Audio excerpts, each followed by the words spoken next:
This Civic Media podcast is sponsored by UW Organ and Tissue Donation. Organ donations are desperately needed, and now is the right time to become an organ donor. Talk to your family. Get the dot. Save lives. Go to heroicdeed.com. This is your WXCO Daily News Roundup for Bull Falls Radio, 98.9 FM and 1230 AM in Wausau.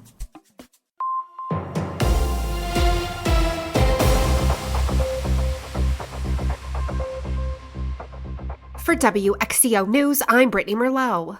Congress passed an extension of the Farm Bill, a relief for many farmers. But that means they're working with benefits and prices that were negotiated 6 years ago. Prices have been declining on the corn and soybeans, and the process is used to create this support in these times of thin negative margins.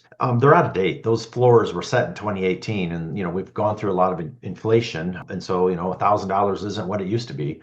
That's Paul Mitchell, agriculture and economics professor at the University of Wisconsin-Madison.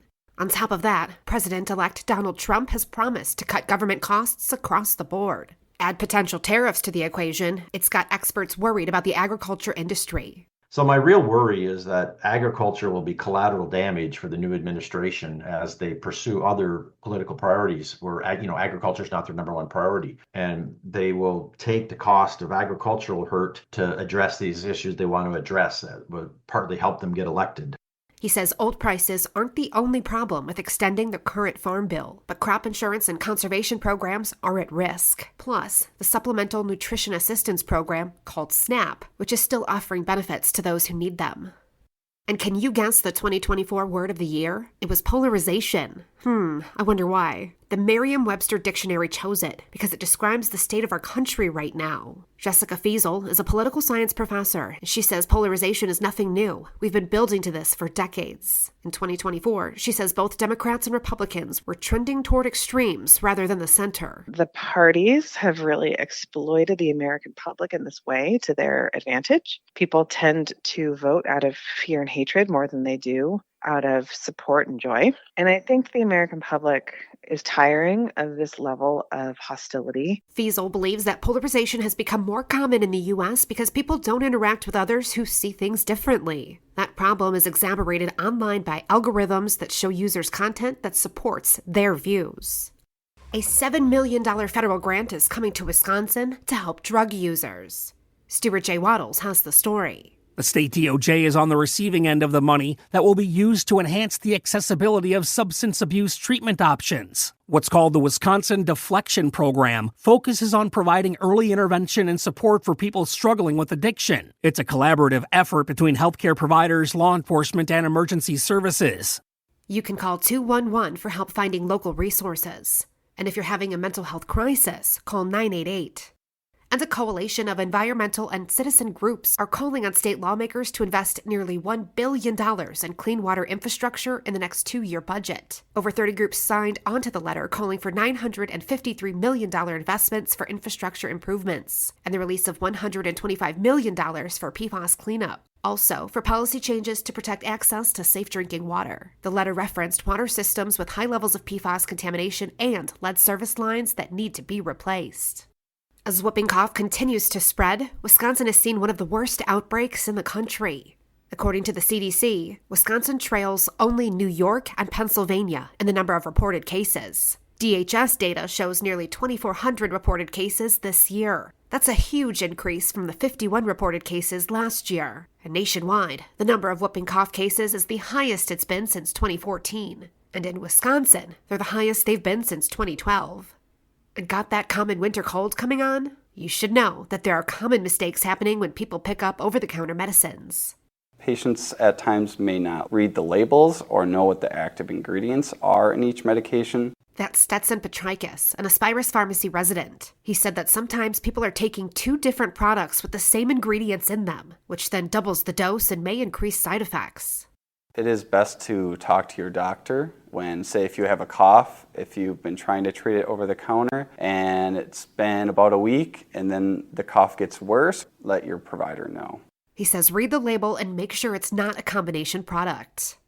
And a winter walking challenge is taking place in Rhinelander at the Hodag Dome starting today and lasting through the end of February. People are participating in a challenge setting a goal to walk 25, 50, or 100 miles. Participants can walk in the Hodag Dome, outside, or really anywhere you'd like. You just have to track your progress in a book at the Dome's front desk. All participants will get a prize at the end of February whether or not your goal was met. To enter the challenge, sign up at the Hodag Dome front desk anytime over the next few weeks. Pay a $10 participation fee and choose from a Hodag Dome t-shirt or pint glass souvenir. The Wisconsin Department of Natural Resources is reminding anglers across the state that the early catch and release season for inland trout will be open this weekend. Lisa Hale has more. The season will run from January 4th through May 2nd, during which anglers can only use artificial lures and must immediately release any trout they catch. Anglers will be allowed to keep those trout beginning May 3rd. Anyone planning to participate in the catch and release season will need a valid fishing license and an inland trout stamp. And Wisconsin has lost almost 1 in 5 of its newspapers in the past year. In 2024 alone, 130 newspapers nationwide shut down, all amid an increasing climate of misinformation and media distrust. The news outlets Americans say they trust the most are community newspapers. It seems less and less that we're willing or able to see things that we may share in common. And that's exacerbated by a media ecosystem where we're not even getting the same information, where we're not even sharing the same basic set of facts. That's UW-Madison professor Robert Asen. In the survey, 74% of Americans believe not having a local newspaper would seriously impact their community. Yet, more than half of all counties in the U.S. have just one local news outlet or none at all. And one Wisconsin city brought in the new year in a uniquely Wisconsin way. A Limburger cheese box was made by Monroe High School students and was dropped, but with a catch. The drop did not actually take place at midnight Wisconsin time, but instead at 5 p.m., which was midnight in Switzerland. Celebrating a Swiss cheesy New Year's, the celebration had a variety of events, like yodelers, flame twirlers, and a brown Swiss cow named Princess Margaret. And over 100 pounds of cheese was given away at the event. Happy 2025! I'm Brittany Merlot for WXCO. The Packers lose their top defensive back. Hi, I'm Mike Clemens with sports. Cornerback Jair Alexander suffered a knee injury back in October against the Jaguars. Packers head coach Matt LaFleur asked if there were any updates. Yeah, I would expect Ja, most likely he's going to be done for the rest of the year. Is that injury related? Yes. So you having surgery?